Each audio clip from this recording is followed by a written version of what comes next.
Have you ever had this happen to you? You're standing in front of someone you've definitely met at least 3 times. They look at you and smile so naturally, and you just freeze. Not because you don't recognize them. You remember their face, their voice, even that familiar feeling.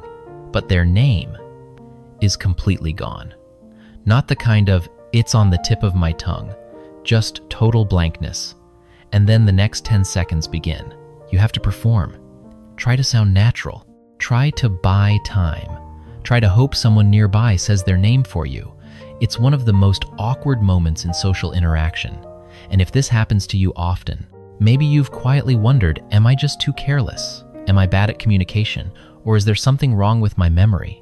But the truth is, the fact that you often forget people's names doesn't necessarily mean you're cold. It may simply say something about how your brain works. When you meet someone new, your brain isn't just hearing their name. It's doing many things at once. It's reading their face, guessing their emotions, listening to their voice, analyzing the context, wondering what this person thinks of you, wondering how you should respond. And in the middle of all that, the other person gives you one very specific piece of information, their name. For example, "Hi, I'm Kevin." It sounds simple, but in reality, your brain is already overloaded. The problem is this: what is Kevin? It's not a clear image, not a strong emotion, not a story, not something that already carries meaning in your mind.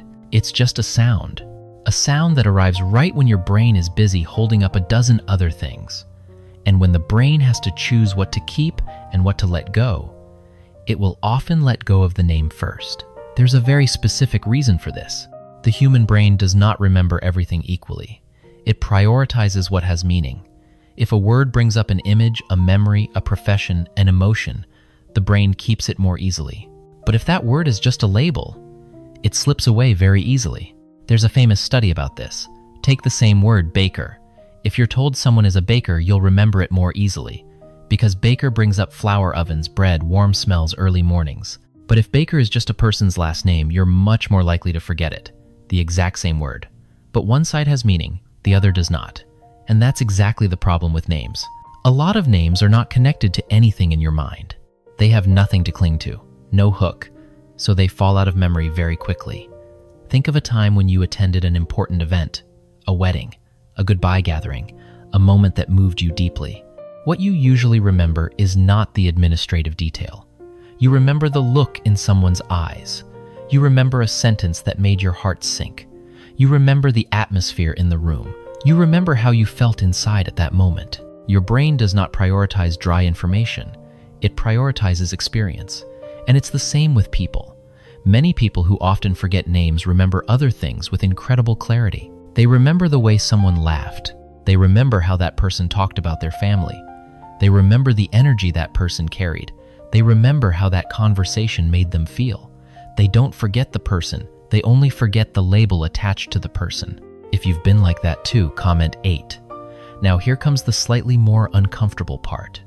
Many people forget names not because they don't care, but because in the middle of interacting, they're too busy processing themselves. While the other person is saying, "Hi, I'm," their mind is running a completely different conversation. Am I making enough eye contact? Do I look awkward standing like this? Did I just interrupt them? How should I respond naturally? The name goes in, but immediately gets buried under that stream of inner thoughts.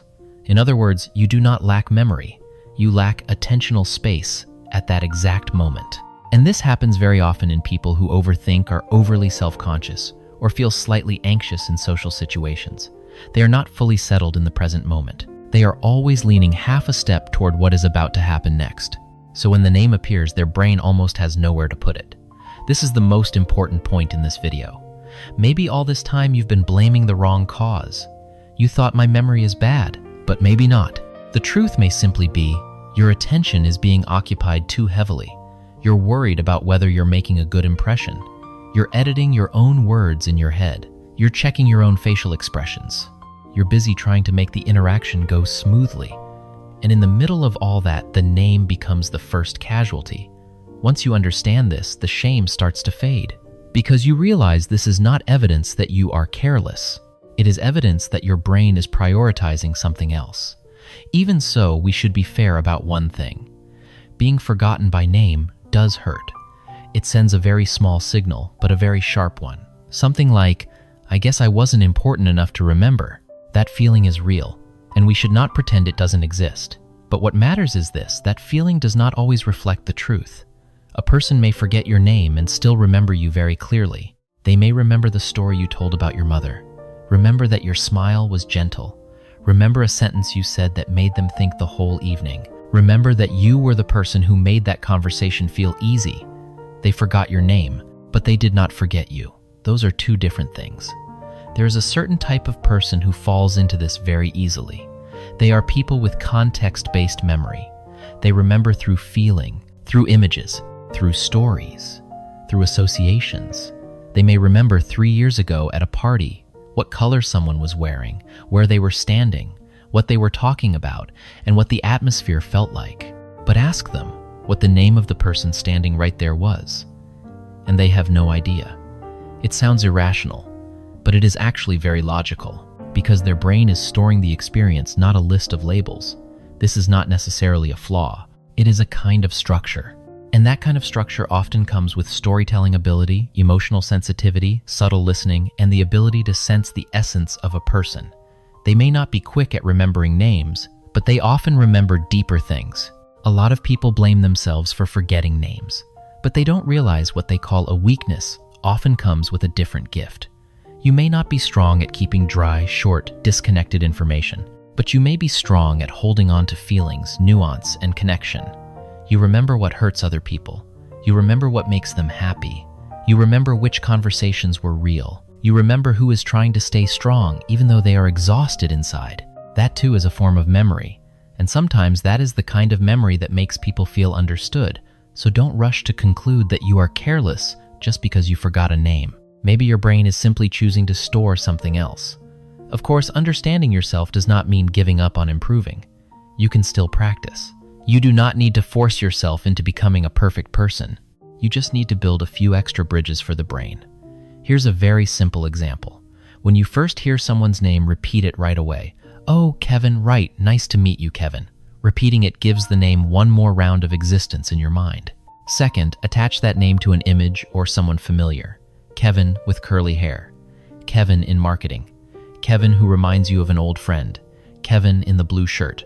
The brain likes connection. It hates floating information. So every time you intentionally create a link, you are helping your brain work more easily. Not because you are stupid and need to try harder, but because that is simply how the human brain works. And maybe this is the most important thing to remember. Forgetting someone's name does not automatically make you an indifferent person. It does not prove that you are cold.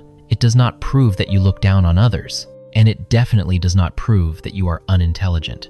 Sometimes it only shows that you are the kind of person who lives heavily inside your own mind, who has a brain that prioritizes emotion and context, and who is easily pulled away from the present by your own inner thoughts. A name is sometimes the thinnest part of a person. What matters more is their energy, their story, their pain, and how they make you feel when you are around them. If you still remember those things, then maybe you never really forgot them at all. You only forgot the label on the outside. If you've often found yourself remembering faces and conversations but forgetting names, comment 9, so I know you're not alone in this. Thank you for staying until the end of the video. If this content felt like it spoke to you, please hit like, subscribe to the channel, and turn on the bell so you don't miss the next videos.